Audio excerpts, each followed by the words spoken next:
Kyberrosvot on 8-osainen kyberrikoksista kertova podcast-sarja. Tuotanto lähtee aina liikkeelle toimivasta konseptista. Tässä oli tärkeää se, että kerrotaan ensin viihdyttävä tarina. Ratkaisukeskeisyys on DNAlle tosi tärkeää. Ei haluta pelotella, vaan loppukeskusteluista kuulijat saavat ihan konkreettisia vinkkejä ja oppeja siitä, miten kyberrikoksilta voi suojautua. Tämän podcastin aiheet ja näkökulmat suunniteltiin yhteistyössä DNAn ja TiVin päätoimittaja Harri Junttilan kanssa.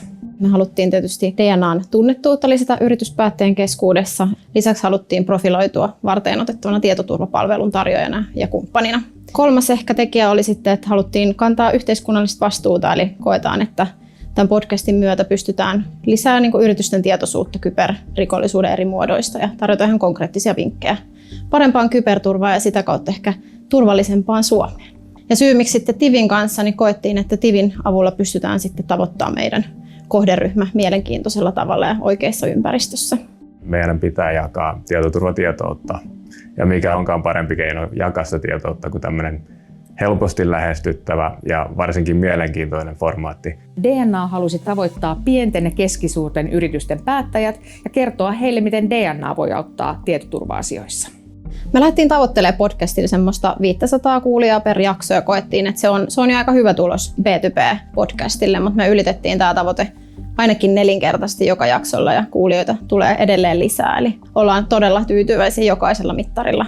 Ja nuo loppuun kuuntelut osoittaa myös, että asiantuntijakeskusteluille on ollut tilausta, eli on kuunneltu ihan ensisekunneilta aina loppuun asti. Tekemämme jälkimittauskin osoitti, että noin 80% meidän kohderyhmän kuulijoista on alkanut pohtia tietoturvan merkitystä omassa organisaatiossa. Ja podcastista syntyneet mielikuvat on ollut tosi positiivisia, vaikka aihe on ollut vakava. Podituotannoissa juontajan valinta on kriittistä. Tämän podin juontajaksi valikoitui Peter Nyman, joka oli muuten aivan nappivalinta ja on nykyään laajemmassakin vaikuttajayhteistyössä DNAn kanssa. Kyberrosvojen juontaminen oli todella kivaa, todella mielenkiintoista, inspiroivaa, opettavaista. Helposti se on niin, että tarina puhuttelee nimenomaan niin sydäntä vähintään yhtä paljon kuin aivoja.